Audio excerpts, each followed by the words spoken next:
Well, the waiting room slowed down quicker than I expected, so I think we'll just get going in the interest of time.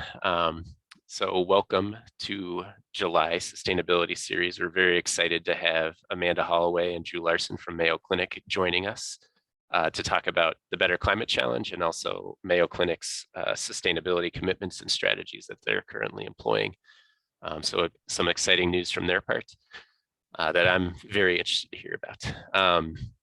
Just a few logistics.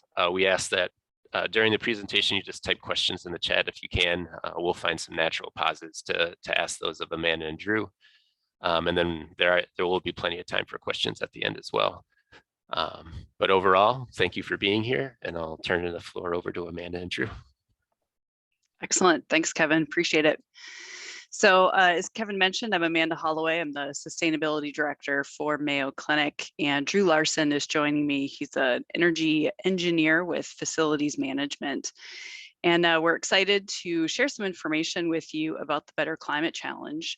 So Mayo Clinic recently announced joining the Better Climate Challenge, and we shared some associated organization-wide sustainability goals. And so Dru and I will share with you what it means for Mayo Clinic to be a part of the Better Climate Challenge, and then some of the strategies that we'll be using to meet our sustainability targets. So before I dive in, just a little bit about Mayo Clinic. For those that may not be familiar with the organization, Mayo Clinic operates destination campuses in Rochester, Minnesota, Jacksonville, Florida, and Phoenix, Arizona, as well as dozens of hospitals and clinics in Minnesota, Wisconsin, and Iowa. So Mayo has a focus on providing care for patients with serious complex illness and cares for 1.4 million people per year from all 50 states and 139 countries. So I wanted to make sure to share with you sort of our geographic locations, because that does apply to the locations where we're calculating our greenhouse gas emissions. And whenever we talk about environmental sustainability, I like to share some information about why it's important for the healthcare industry as a whole to really pay attention to environmental sustainability.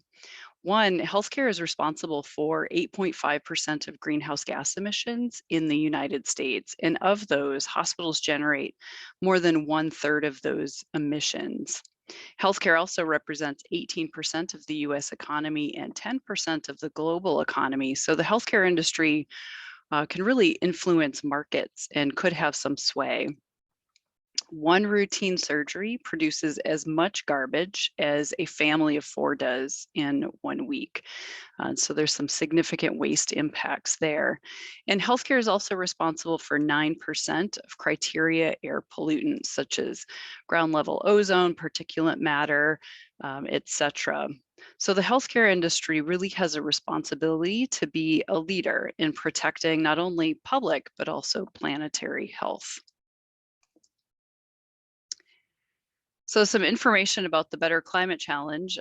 Mayo Clinic has a long history with environmental improvements, especially with energy conservation. And you may recall that Mayo Clinic's Rochester campus set a goal to reduce energy consumption by 20% by 2020, and that goal was reached early in 2017. So commitment to the Better Climate Challenge really signifies the next step in Mayo Clinic's sustainability journey. And I like to share or point out that it is a journey. So what exactly is the Better Climate Challenge? The Better Climate Challenge is an initiative launched by the US Department of Energy. It encourages organizations to set ambitious greenhouse gas emission reduction goals. And specifically, Mayo Clinic has committed to 2 goals with the Better Climate Challenge. One is to reduce our portfolio-wide greenhouse gas emissions. So we're looking at scopes 1 and 2 by 50% within 10 years, so by 2032. And you'll notice the little asterisks there. So there is a caveat that we need to do this without the use of carbon offsets. So we can utilize things like renewable energy credits, but we cannot utilize carbon offset. So for instance, we couldn't invest in, say, tree planting or like the rainforest in the Amazon. The other goal that's associated with the Better Climate Challenge is an energy-focused goal. And so this is to reduce energy use intensity by 20% by 2032. So within that same time frame. And as noted, this is portfolio wide. So this is looking at or includes all of Mayo Clinic's owned and operated medical facilities at all of our sites within the United States. There are some benefits to participating in the Department of Energy's Better Climate Challenge. One, the Department of Energy provides technical assistance to participating organizations. They also facilitate peer-to-peer learning opportunities. And in a couple of slides, I'll show you some of the other organizations that are participating in the program. So there's an opportunity to learn from folks from across industries. There's an opportunity, as I mentioned, sharing the work of leaders, and then highlighting real world replicable solutions. And then along with participation in the Better Climate Challenge, Mayo Clinic has some responsibilities. One, to publicly pledge, which we've done. But then we also have a responsibility to develop an organization-wide plan with greenhouse gas emission reduction milestones. We need to participate in at least one working group that's facilitated by the U.S. Department of Energy. And then, as you may imagine, we are required to report our data annually for the duration of the 10-year challenge to the Department of Energy. So I wanted to touch base a little bit on scopes, especially for individuals who may not be really familiar with how greenhouse gas emissions are categorized. So when we refer to scopes, emissions are grouped into 3 general categories, what we refer to as scopes. I had noted that this challenge is really focused on scope 1 and scope 2. So scope 1 is direct emissions that are owned or controlled by the company. And this is our on-site energy generation, our company-owned fleet vehicles, waste anesthetic gas, as well as refrigerants. And scope 2 is indirect emissions from our purchased electricity as well as purchased steam.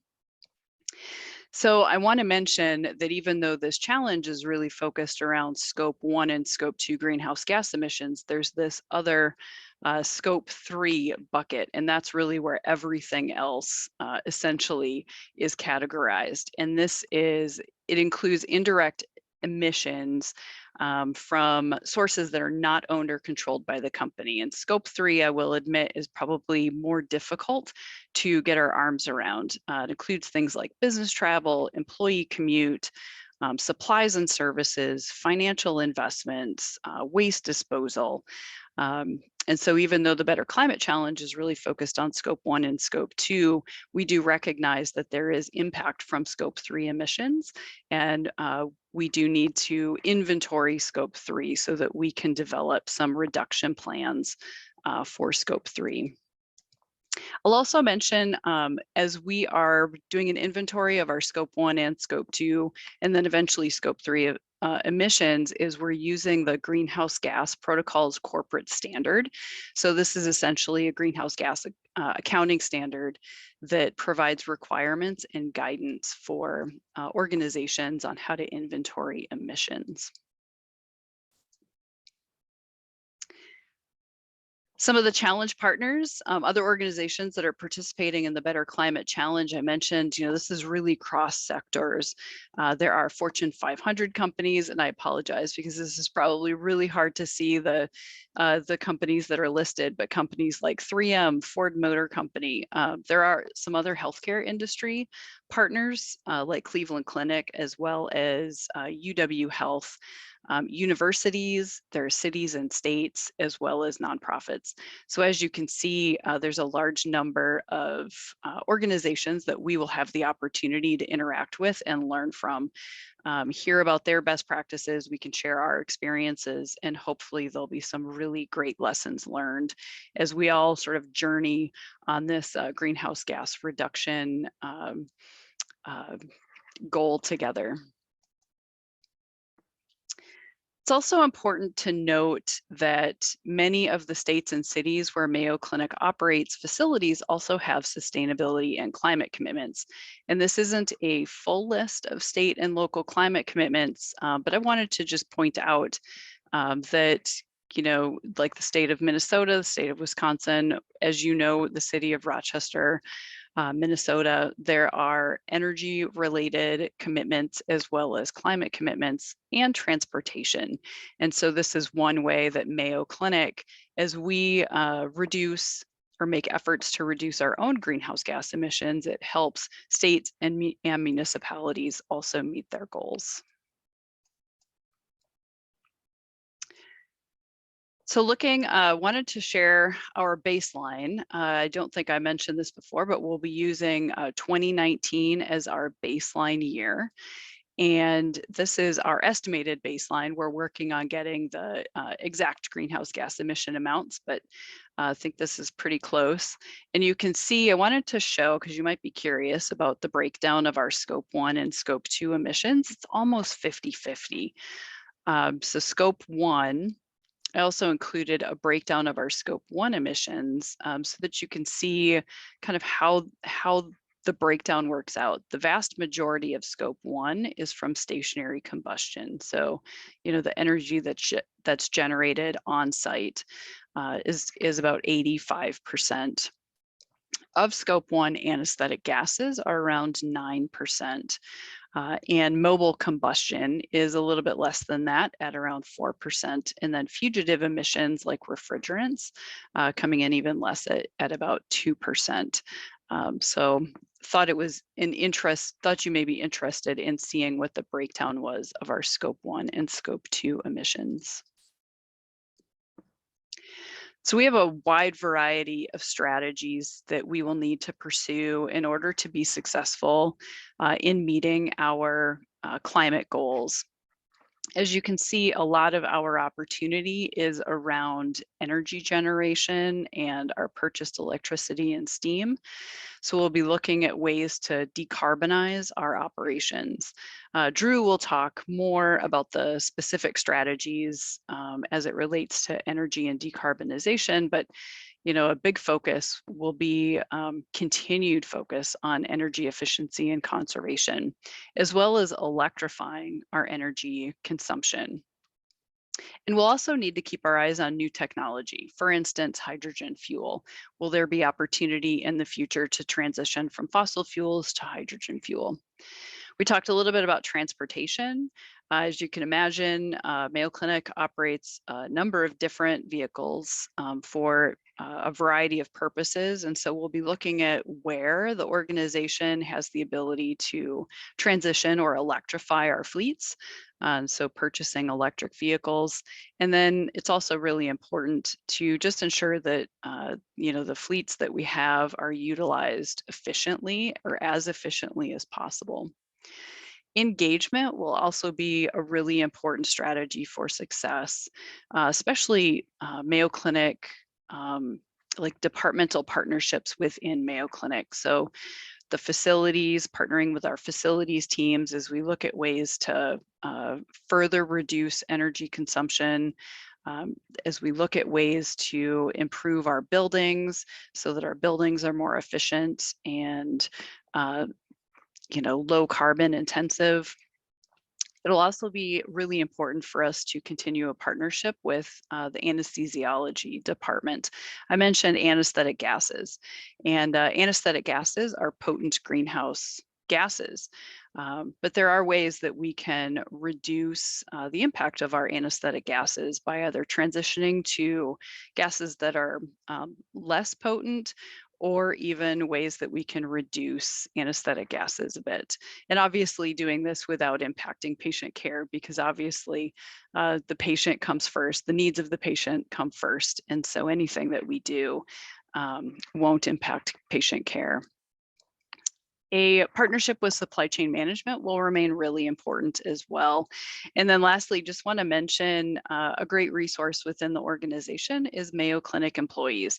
So we have an opportunity to provide education and to engage our staff in helping us meet our sustainability and climate goals. In 2019, we formed our Green Advocate program, and currently have over 400 Green Advocates signed up across the Mayo Clinic system. And these are passionate individuals who are willing and ready to help find ways to improve sustainability or make environmental improvements within their work units. So we definitely have some opportunity to further engage our Green Advocates at Mayo Clinic. And with that, I will turn it over to Dru Larson to introduce himself and then talk about some of the additional strategies that will be needed in order to meet our climate goals. Thanks, Amanda. So as Amanda mentioned, I am part of the systems engineering team at Mayo. We are an enterprise group, and I'm specifically looking at energy. So we have mechanical, electrical, reliability engineers. I'm specifically looking at energy. So for our energy roadmap to success, we got to look at our buildings themselves. And so from the EIA, the Energy Information Administration, U.S. healthcare facilities comprise of approximately 5% of all the total commercial square footage in the country, but they account for 10% of all the commercial building energy consumption. So most of this consumption is actually due to higher energy requirements for HVAC, for infection control, and for patient comfort as they're recovering. So energy for our facilities, as you saw in a couple slides ago, is 90% of our GHG emissions. Therefore, our roadmap really for reducing our GHG emissions are going to be focused on a lot of our facilities. So the most efficient and cost-effective, obviously, way to use energy is to reduce the need to use it in the first place, right? So therefore, we are putting a kind of a priority on reducing consumption in existing buildings, and I'll touch on that in a bit. A very close second, and actually you could say it at the same time, is as we're renovating facilities or building new facilities, we're going to make aggressive energy use intensity targets to reduce our kBTU per square foot, our EUI.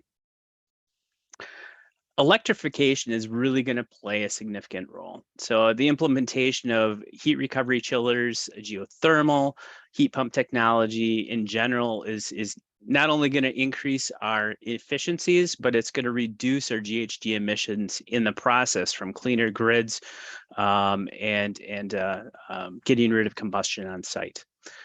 We will also be using renewables to help our GHG emissions. So on the next slide so we all know that the most efficient use of energy is the energy we don't need, right? So Mayo has had a lot of success in reducing our energy use intensity for existing buildings. So in 2010, Amanda alluded to this earlier, we committed to reducing our EUI 20% in 10 years, and we did it 3 years early. So is there more opportunity there? Absolutely. So it's time to dig a little bit deeper in there. So we have done a lot of LED retrofits. We still have LED conversions to do. We know that some spaces have changed uses. Are we able to reduce their air changes in that space? Has it moved from a exam space to just an office space? Are we over ventilating spaces? Are we exhausting too much air? And if we need to exhaust that air, are we recovering some of that energy that it took to condition it?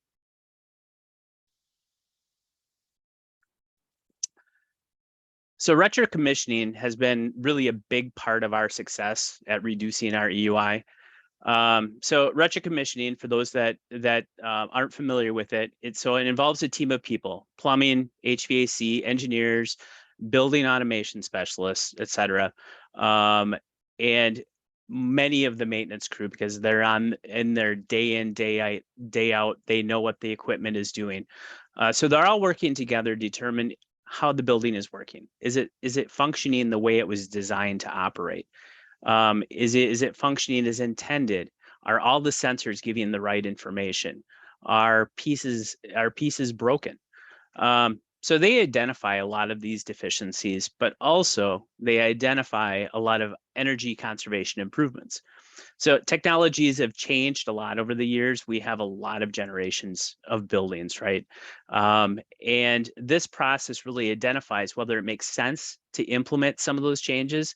A good example would be a variable frequency drive. Say we have a facility that has a constant volume fan delivering a constant volume of air to all the spaces. And all it does is regulate the temperature. If we add a variable frequency drive to that, we can tremendously reduce the power requirements, increasing our savings.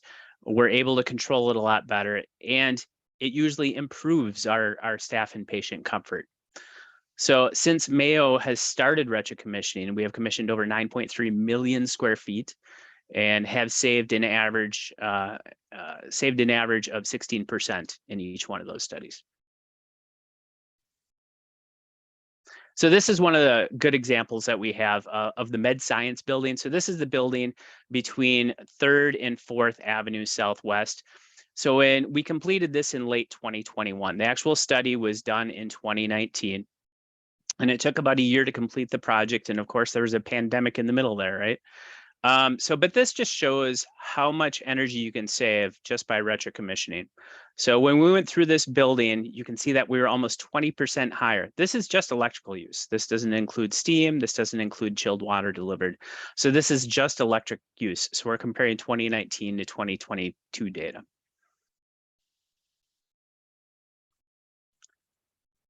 So one of the most notable and probably visible conservation opportunities we have is the LED conversions. This slide just shows, number one, how big they are, right? So on the slide on the left, we have some HPS lighting, high pressure sodium lighting. On the right, we have new LED lighting. And you can see how much better you can see for the safety of our patients, for the safety of our staff, for our security cameras. You can identify colors better. Not only does this save a significant amount of energy, it improves everybody's safety and awareness. And so we have completed several buildings completely. And we have several more to do. This is a very labor-intensive process. We need to do it during off hours when a lot of the facilities don't have a lot of people in them. And we have a lot of projects ready to go, just waiting to be completed, but it does take time and it does take budgets. So we've completed Mayo Support Center. All these are listed. The big ones that we've completed downtown right now are the Siebens, Ganda, and Guggenheim.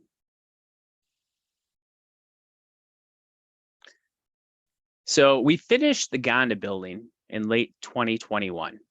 And Ganda is a pretty energy use intensive building, right? So you can see that we've already dropped this significantly just by a lighting retrofit.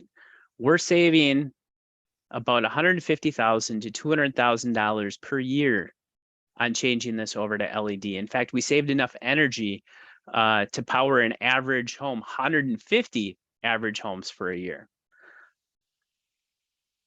And the next slide is the same building, except we're looking at, instead of the monthly cumulative data, we're looking at the instantaneous kW demand, okay? So I love this graph, right? So this is off of our energy monitoring system, so I'll touch on those a little later. But notice that big dip around 2020. It was about March. I think everybody knows what happened about that time frame. But it just drops off, right? So it was business as usual, and then it drops off. Well, we're actually back to business as usual. But when we completed our lighting retrofit in the end of 2021, we have not reached those pre-pandemic levels of energy use. And that is attributed right to the LED retrofit.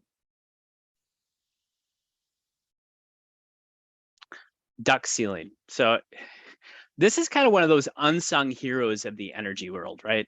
So you have this giant fan pushing air across coils to heat, cool, dehumidify, and then delivering that air to a space that you want to condition.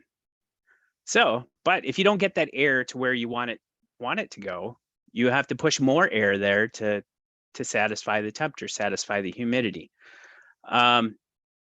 When we duct seal, we actually save about 95% in leakage, right? So we're reducing that leakage by 95%. So when we're delivering the air, it actually goes where we want it to go. And engineers in the room, affinity laws, fan pump laws. So if you can reduce your speed by 20% in a variable frequency drive on a motor, you'd reduce your power requirements by almost 50%.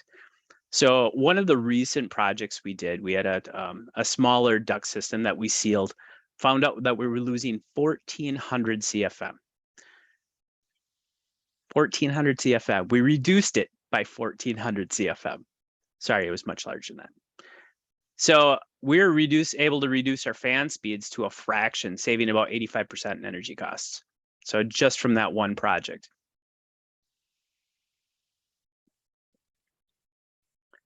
So our biggest opportunities lie in our new projects and major renovations. So the biggest capital expenses going into projects, the ones with the longest life cycles, it's a good idea to get them right from the start, right? So it's a lot more expensive to retrofit a building after it's been built than it is, or when it's undergoing a major renovation, than it is to go back and do it a couple of years later. So using benchmark data from our buildings, industry standards, CBEX data, so the commercial building energy consumption surveys, we're able to set some aggressive targets for our EUI to not only really challenge ourselves in the way we're thinking, but challenge our designers when they're doing this, right? Our design partners. So we can achieve this multiple ways. More efficient envelopes is a big one, right?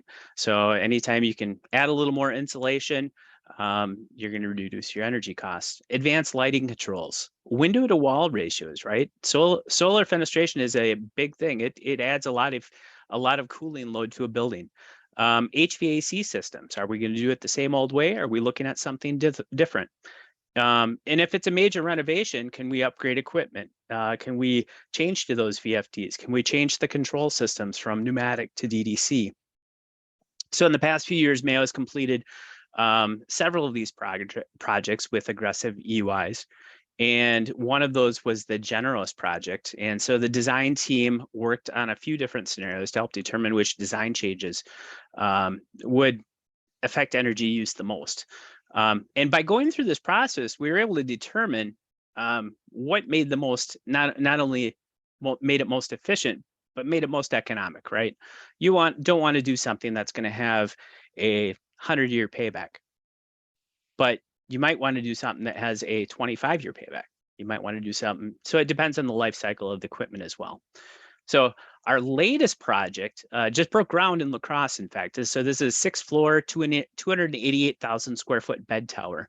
And bed towers have historically been a very energy use intensive building. So we evaluated and benchmarked that and determined a good EUI target for that was 160,000 kBtu per square foot. And we still thought there was opportunity to improve. So we started looking at geothermal. So many of you may be familiar with geothermal heat pumps. Those that are not familiar, thermal heat pump essentially moves heat. Doesn't create heat, it moves heat. So it moves the heat from the ground under the frost line where the temperature is constant. And you have a water loop that moves underground, transfers the heat from the ground to the water. The water moves to a heat pump. The heat pump extracts that heat and delivers it to the space. In the summer, it's just the opposite. So you would take the heat from the building, the heat pump would add it to the water loop, the water loop would reject it to the ground. So there's different types of loops. There are probably seen all dug up, but 10 to 15 feet underground. They have a bunch of coils laying underground, a lot of piping. Those are the shallow wells. Those don't usually work for commercial systems because there's not enough real estate. So for commercial systems, you usually look at drilling bores. And back one slide there, Amanda. I'm not quite ready for that one yet. So on a traditional heat pump with a regular bore in the ground, you're looking at 1 to 2 tons. All right. And heat pumps are extremely efficient at doing this, right? So every 1 kWh of energy you input, since you're only moving heat, you're getting 3 or 4 or 5 kWh of energy out. So you're achieving efficiencies of 300%, 400%, 500%. You compare this to a 90% condensing boiler. There's a lot of opportunity here. So biggest drawback is, in a building this size, we would need to drill literally hundreds of bore fields for that 1 to 2 tons per bore for the wells. So we were introduced to a new type of geothermal application that could help us out a little bit. So this technology was developed by Darcy Solutions, and it uses a closed loop heat exchanger. So a regular well that's in the soil will actually drill through an aquifer to another soil level. And this one actually has a heat exchanger in that aquifer, and water has a much greater heat transfer coefficient, heat transfer rate than that of soil. So out of the same well, you can produce a lot more energy. Instead of just 1 to 2 tons, we can produce up to 120 tons, greatly reducing the size of the wells. In fact, in La Crosse, we're only looking at 5 wells.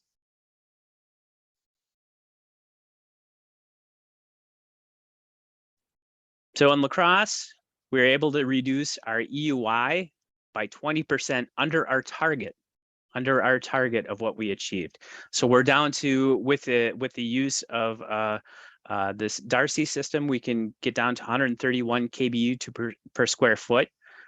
It's 24% more efficient than a traditional system, and it has a 15-year payback. But the big thing is in the carbon savings. All right, so from using today's mix of Excel generation, we're saving 42% in CO2. In 2030, Excel is committed to making their electricity even greener. So without any changes on our end, we're going to be 63% less CO2 than a traditional system.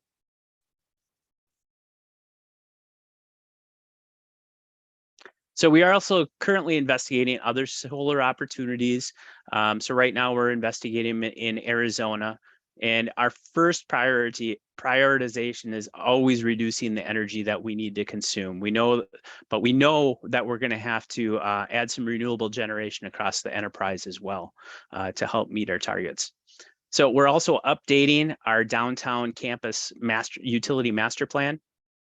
So this is going to incorporate multiple energy projects and energy reducing strategies. Basically, what delivers our utilities to the building, that hot water, that steam, that chilled water, electricity. So these are going to include things like geothermal, heat recovery chillers, solar thermal, waste recovery systems. And since these are really very capital intensive projects, these strategies are going to take a period of time and probably implemented over several years. So one of the most important pieces to reaching our goal is to manage the data. This is a lot of data. You can imagine over 200 buildings, 450 plus energy meters. That doesn't include our water meters and all those other things. That's a lot of data to keep track of. How do we do it? So we need to know what we're doing, number one, is working.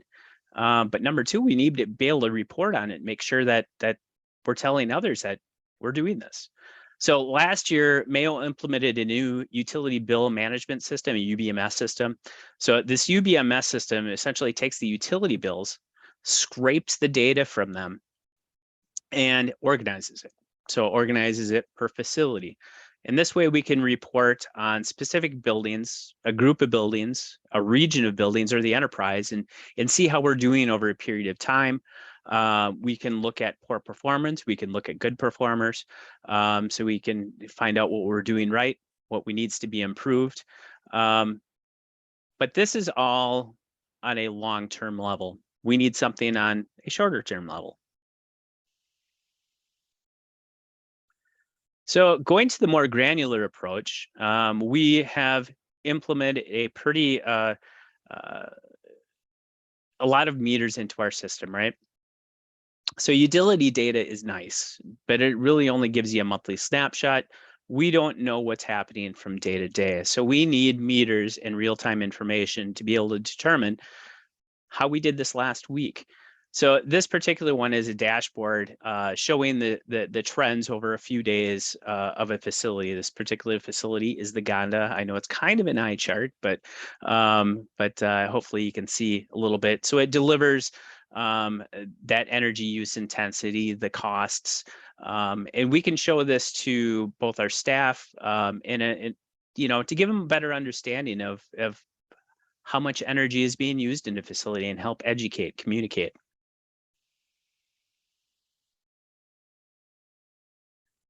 But also, we need this information to diagnose issues.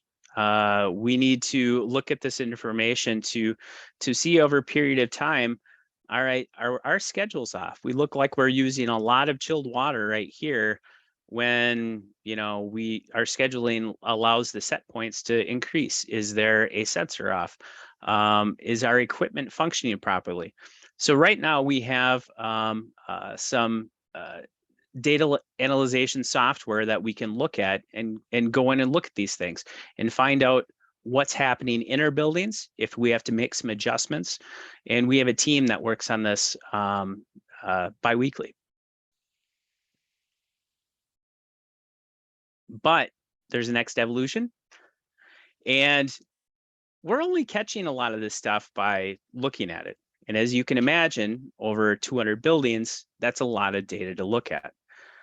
So our next evolution with our EMIS system is how we can use this data to analyze the building as a system, right? So instead of discovering issues, we can use this data to actually provide real-time information to our facilities team to take actionable items. Do they need to make an adjustment here? Do they detect a piece of failed equipment? Instead of finding out a month from now, we can find it out today. It can also identify energy waste, right? And in some cases, correct it automatically. If not, contact somebody to make sure that we're not wasting energy. So we're currently piloting a few products to learn what we like, to learn a little bit more about the systems, and learn how we can use it best. So what's next for Mayo? One, we need to formalize our timeline and our prioritization strategies. As I mentioned, one of the requirements for Mayo Clinic with the Better Climate Challenge is to submit a greenhouse reduction plan to the Department of Energy. So we'll be working on that, as well as join one of the Better Climate Challenge working groups. And I should have added another bullet, but I think the next step is really just to get to work, to continue that energy conservation work that's already been happening, but then also just to, really get those wheels spinning so that we can move forward quickly, whether it's, additional energy efficiency or renewable energy projects. We're really trying to look at opportunities all across the system, where it makes the most sense so that we can reduce our greenhouse gas emissions and reduce our energy consumption. And that is our last slide. So I want to thank you for the opportunity to share information about the Better Climate Challenge, as well as some of our strategies, and we'd be happy to answer some questions. Awesome. Thanks, Amanda and Drew. And thanks for bringing the slides down. One question that came in the chat during the presentation was, has Mayo considered chilled water storage? That is, so they've looked at that in the utility master plan. You know, it's up in the air as whether that will be included. That's you know, on a scale of the downtown campus, that would require a lot of storage. So does it make sense in a downtown campus other than, you know, a single facility? So. Sounds great. Another question came in, how big is the sustainability team and or energy management team? You know, it's almost a challenging question to answer. So the Office of Sustainability technically is just me at the moment, but I also partner with a variety of different departments. And so we have a green committee structure in place. So we have an enterprise green committee of leaders across the organization that represent a variety of different departments that help guide our strategy. And then we have green subcommittees at our sites or Mayo Clinic health system regions with, you know, decision makers at those campuses that also represent a variety of important partners. And then, of course, you know, there's Dru Larson. As you can imagine, we probably chat daily about some sort of sustainability or energy related topic. You know, so there are, you know, energy teams as well as engineering teams that, you know, provide a lot of support and guidance to our sustainability programs as well. So, and I'd like to add on that we have, I mean, we've had a lot of programs in place for many, many years. So while it might not be somebody's dedicated position, they're all on the team, right? So my team that I meet with when we're reviewing some energy efficiency strategies for a building incorporates some building automation specialist. It incorporates mechanical engineers, and it might incorporate an electrical engineer. So while I think our core team might not be real big, I think our ultimate team is massive. Awesome. Thanks. And if folks want to come on video and ask some more questions of Drew and Amanda, feel free to do so.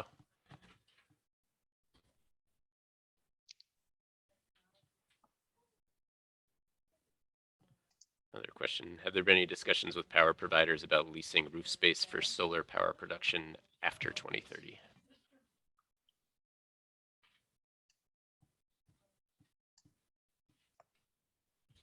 Not yet. I'm sure we'll get there. You know, but I think we're going to really focus on reducing our energy need first. That and some of our downtown space doesn't make sense for solar. Shadows, it's not prime real estate. Some of our outer buildings might, but no, those conversations haven't been open yet. Sounds good. And just one clarification on that question too. Solar lease agreements, my understanding, are allowed with our current electric agreement by any private entity in the city. So Mayo, Rochester Public Schools, but not the city. But solar lease agreements are an option today if there are organizations interested in putting solar on their roof and not having to necessarily put up all the upfront capital in order to make it happen. Other questions from the group here? This is your chance. I had a question, another question. Did I understand it correctly that you determine an EUI on a building by building basis? And do you do that internally, or is it maybe part of like your consultant's scope of work to determine what that should be? So yeah, UI is determined building by building. However, we have some buildings that are connected to a central utility plant that we can't compare apples to apples, right? We can't compare the Gonda building the energy use intensity of that building that we're metering at the building, because we're essentially delivering the chilled water for free, the steam for free, the electricity for free. So there's no losses there, right? So we don't include those. So when we benchmark, we'll be benchmarking the entire campus. If we're looking at a standalone building, for instance, Northeast Clinic, that's going to be a standalone building, has its own HVAC system, has its own electric feeds, has its own natural gas feeds. So we can measure the EUI per square foot of that building specifically. To clarify, I was thinking about like goal EUI if you're doing like a renovation project or new construction. Can you give a brief snapshot of how you would come up with what the goal should be?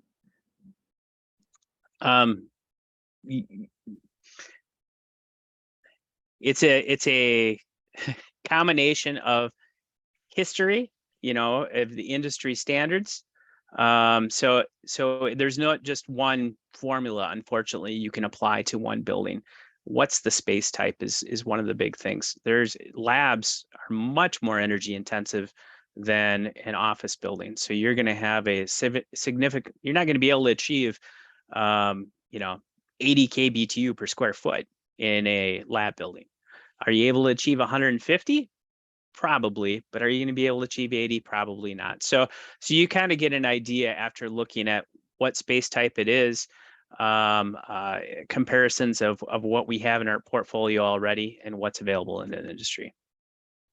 Yeah, and I'd add that, the EUI targets to date have really been building specific, utilizing the criteria that, Dru just conveyed, but we're also looking at, is there an opportunity for us to create some standardization across our systems, or at least, because there will be differences between our regions, whether it's the Southwest or, the Midwest, but providing some guidance for our facilities teams to say, for a hospital facility, the EUI target should not be above this number.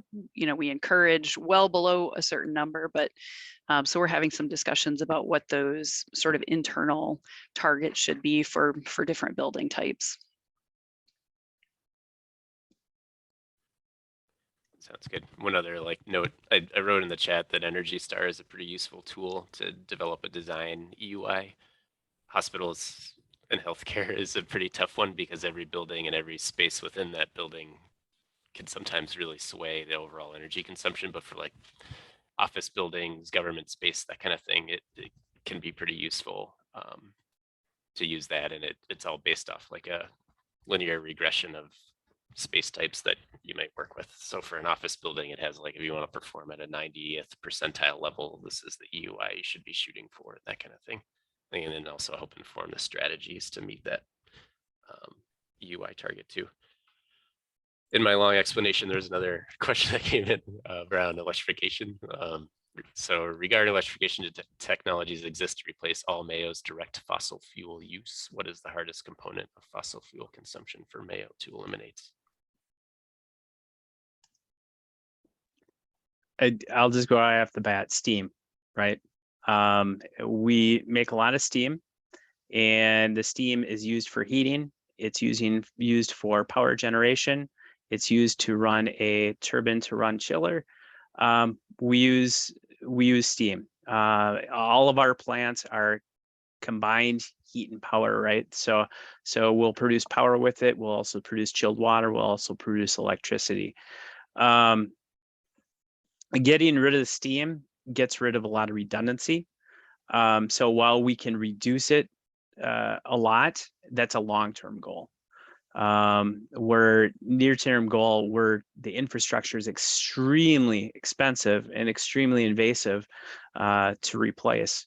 So while I think we'll eventually get there, I don't think that's a very short-term goal for us.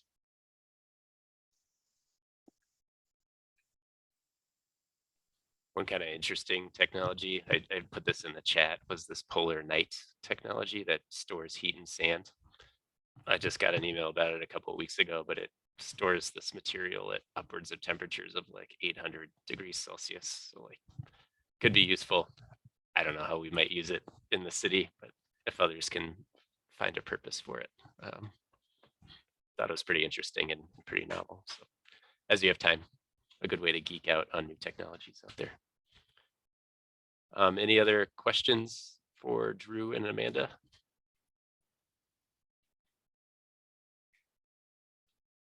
Ivan, I'm surprised you didn't have any questions, not to put you on the spot. Thought you have something. Hey, Kevin, I've got one. My audio cut in and out, so it might have been answered earlier, but for the underground aquifer heat transfer, are there any permitting requirements for something like that? Are we able to drill right in as long as it's not direct contact? You're exactly right. It's not direct contact. We're not removing the water from the ground. It is staying where it is. It's just using a closed loop system to a heat exchanger to that aquifer.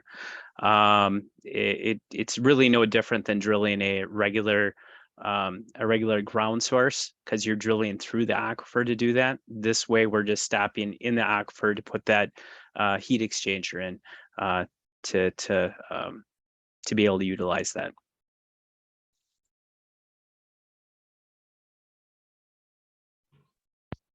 All right, Okay, I got a question. there you go. I don't want to disappoint you. So proton beam is, I can't even imagine what the EUI is of that building, but you know, obviously you can put LED light bulbs in there. Is that like included in your total numbers, or is that like you're just looking at building efficiency because you can't control the proton beam consumption? So no, that is included, and you're right. The EUI on that is quite tall. It's a fairly big energy consumer per square foot, but we have to look at all of those scenarios when we're looking at the campus. So no, that's included. And Ivan, I'll just share too, that was one of the fears when we had our original goal for the Rochester campus to reduce, EUI by 20% is with the proton facility. There were lots of discussions about, could we do it? But actually, proton was factored into that as well. And we were able to meet our EUI targets, regardless of the energy consumption needs for that proton facility. So I think we have some good experience with the existing facility. Great, thank you. All right, any final questions for Drew and Amanda, or we're approaching time here? All right, no one's jumped in yet. So Amanda and Drew, thank you very much. This is a really informative presentation. A lot of good questions and conversation, and we're excited to see the progress from here on this big commitment. And we at the city and other people who live here are very appreciative of your environmental efforts as well. So thank you. Thanks so much. Thank you. Thanks.